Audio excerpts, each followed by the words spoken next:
It's been another month or two, and there have been some genuinely serious comments left on videos, and there have been some comments that I sincerely hope people are not being serious about, as well as some good memes that definitely deserve a reply.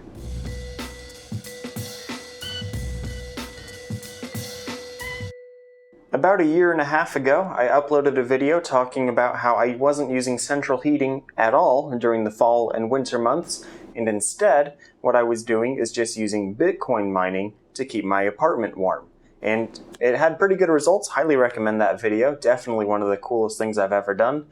And this guy was asking if I added any insulation. And the answer is no. And that's for a couple reasons. First of all, the colder it gets, the more I can mine without things becoming intolerable. And the other thing is, that was a small one-bedroom apartment, and the apartment manager, should I go about adding more insulation, would probably react like this. Hippity hoppity, get off our property. In a video showing how to overclock any monitor using an AMD graphics card, this guy said, "Tank you so much. Oh Panzer of the Deep, how should I reply?" No. Thank you. I receive a constant barrage of comments asking if PhysX should be run on the CPU or GPU. Back in this video, I used a 16-core Ryzen 1950X and compared it to a GTX 970. And the Threadripper processor, with all 16 cores active in a synthetic benchmark, was still half the speed of the GTX 970. So despite common sense telling people that you should just leave it set to auto or the video card, I'm going to break it down, and in this particular case with an i5-8300H and a GTX 1050, we're going to do some very loose basic algebra to figure out which one should be better than the other. Again, the 16-core processor was half the speed of a GTX 970, and we're using a quad-core processor here. So I think you can tell how this is going to end.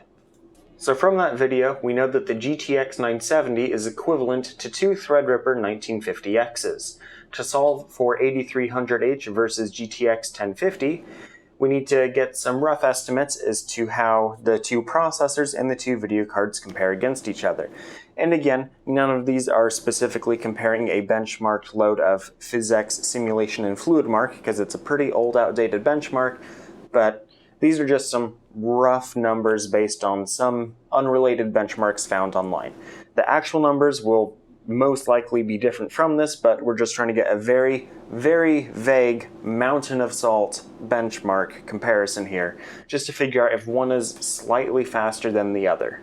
So just to start giving some comparative values here, we're just going to set the 8300H as one performance unit, which means that our Threadripper 1950X has a value of 4.36 8300Hs, which means we can now solve for the GTX 970, which is 8.72. Then we divide that by 1.67, and we have our GTX 1050, which in vague theory will be 5.2 times faster than the 8300H for this one particular workload. So yes, again, use your video card or leave it set to auto for PhysX, and I look forward to answering this question again next month. With internet comments, it's not possible to have a different opinion and get along with someone. If they do something different, they are wrong. In this particular comment, bruh, you're in the wrong slot, referring to this graphics card not in theory being in a X16 slot for optimal performance. But the point of that video was benchmarking thermals, and it even doesn't matter because it's a 16X slot. I've zoomed in on the picture here so that you can see it. And if we look at the fourth slot down based on the back of the motherboard, we can see that it is indeed a 16X slot. And even if it were an 8X slot, it wouldn't even really matter that much because, again, we're testing thermals, not performance. And even if we were measuring performance, you can ask Gamers Nexus, Hardware Unboxed, or most anyone else, it doesn't really matter that much. In fact, even if you go down to a 1X PCIe riser, it doesn't even matter for every workload. It matters for some, but not all. This video was a time-lapse of 3D modeling using 3ds Max, and so the comment is painful watching people try to design mechanical objects in Blender. Yikes, well fortunately, it wasn't Blender, so there you go.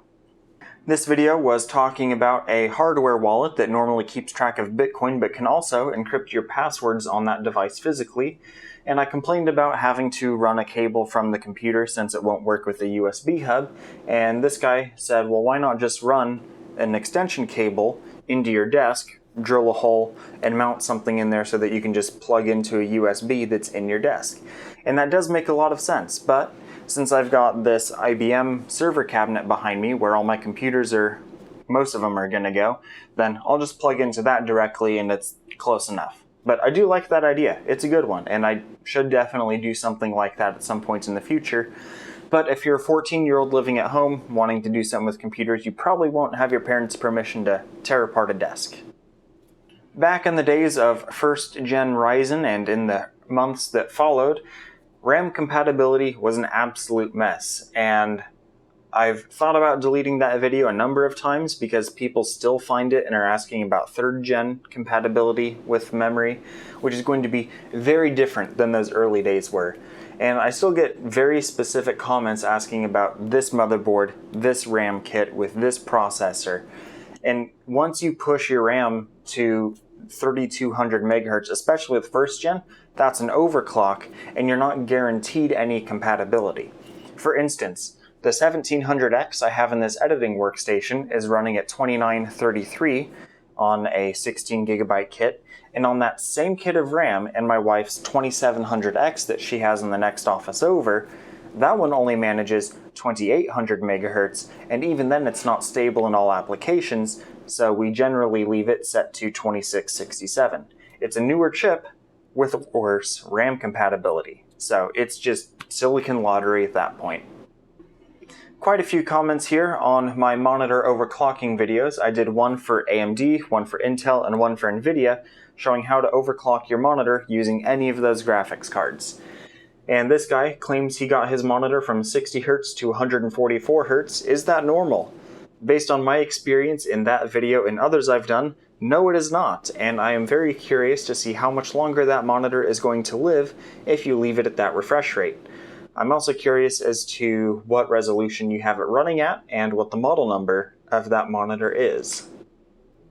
This guy got his monitor to say out of range. That is because either the connection can't sustain that bandwidth, meaning you need a better connection on the video card, better cable, or the monitor just can't handle that data rate, or it could just be that the monitor chip doesn't overclock that far. So basically, dial it back. Your overclock didn't work. This guy got a realistic 75 Hz to 77 Hz overclock. It ain't much, but it's honest work.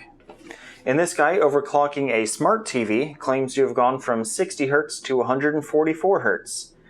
I agree. That's impressive. We'll see how long it lasts. On the TV, I overclocked from 60 to 90 or 100. I'd have to go back for the exact number. It died within an hour. So I would not recommend your smart TV, which probably costs more than that $100 TV I got did. And nothing you watch on Netflix or any of the smart TV apps is going to be 144 Hertz anyway. So I'd probably just leave it at like 75 at the most for a TV and use that for gaming. It's 75 and then just leave it at 60 for everything else. I still get quite a bit of comments on this video, also from a year and a half ago, when I showed how to flash an RX Vega 56 with a 64 BIOS to unlock faster memory and core overclocking and of course a higher power limit. This guy was asking if the RX Vega 56 Gaming Edition had dual BIOS. I had at least 3 of that GPU that arrived for when I was setting up a mining operation a while ago, and none of those cards shipped with a usable BIOS. They were all bricked out of the box. They were not flashed well from the factory. So I don't know if they have a dual BIOS because I sent them back within 5 minutes of getting them. Sorry. This guy is asking if his flashed RX Vega 56 with the 64 BIOS is going to function well if it's going to be safe for long-term use. And the short answer is mostly yes, 99% yes. Vega 56s are Vega 64s, physically. They just don't have 8 of those compute units. Now, some Vega 56s, which all started out in life as a Vega 64, some of them perhaps just couldn't hit that higher clock speed of the Vega 64, so that's why they were having 8 compute units lasered off and sold as a Vega 56. But the long and short of it is, the actual silicon on your chip, the core, was designed as a Vega 64. And either due to a manufacturing defect or just needing more 56s than 64s, that's why it became a Vega 56.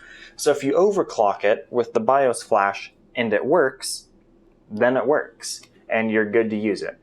Regardless, it's a Vega chip, so you should probably undervolt it so it'll run cooler, live longer, it'll be quieter, and overclock higher.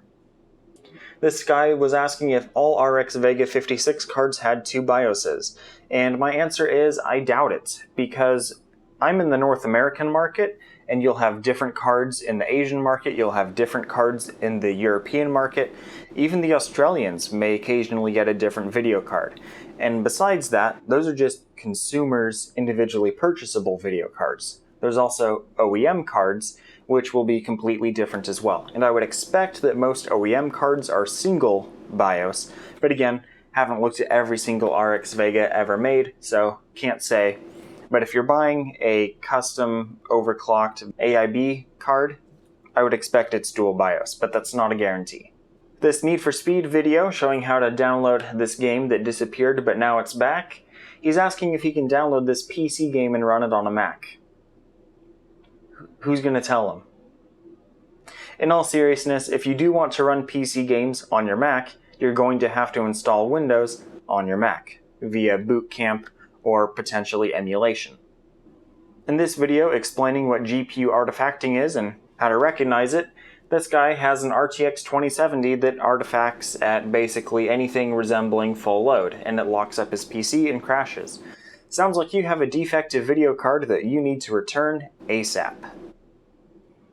In this video that's I think over 2 years old at this point, he's asking why I had my power supply fan facing up instead of down. Couple answers. First, it doesn't really matter that much. It's not going to suck away 25% of my FPS in games. And the other answer is because that computer case was sometimes on carpet, I wanted it to not have to suck air in through the carpet down there.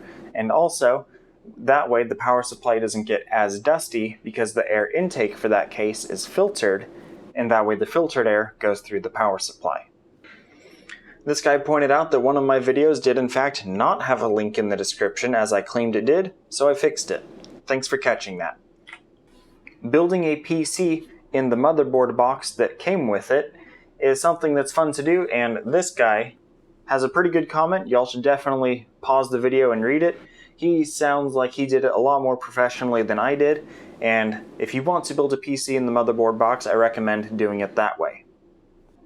Benchmarks demonstrating how the flashed Vega 56 performs better than a stock one, but not quite as good as a Vega 64, but hey, it's free real estate. And speaking of memes, I basically could have summarized that whole video with this meme here. Back with the hardware password manager, this comment says, "Great video, you've answered all of my questions. Keep up the good work." Smiley face. If I have answered all of your questions, then either I'm a prophet or you are very wise yourself, because I still have a lot of questions, such as where do graphics cards go when they die? Is there some sort of an afterlife for them? When are we getting Half-Life 3? The list goes on.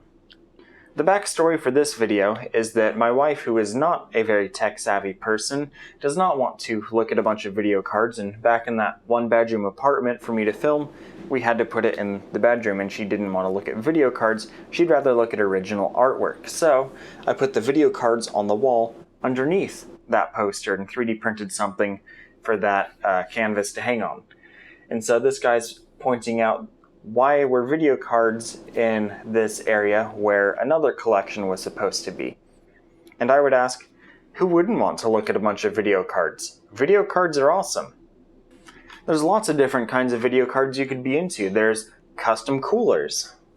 And then you've got the blower coolers from back in the day that I'm particularly a fan of.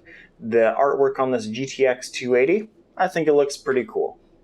Even if that card can't even run Rocket League at 720p 10 FPS anymore. You've got video cards that were translucent plastic with silvery flames on them. Very cool, back in the day of the HD 2000 series, and that's actually a video card from a Mac. Just a cool piece of information. Then I've got my handy dandy Radeon HD 6770 with 1GB of VRAM. It was an OEM card that came with a Dell XPS desktop, and I had to take bolt cutters to it because it would not fit in the case I later put that video card into. Eventually, blower coolers did actually start to have some cool shape to them in the case of this R9 270X. Something else that can make a video card cool is having 2 GPUs on it. Don't see those anymore. Or if steampunk is more your thing, I would recommend this BFG Tech 6800 OC. It's an AGP graphics card, so good luck finding a motherboard that works with it, but it looks pretty cool. You've got this GTX 560 Ti that has a cooler design that looks like it's aged pretty well. You've got the timeless classic of the EVGA ACX cooler.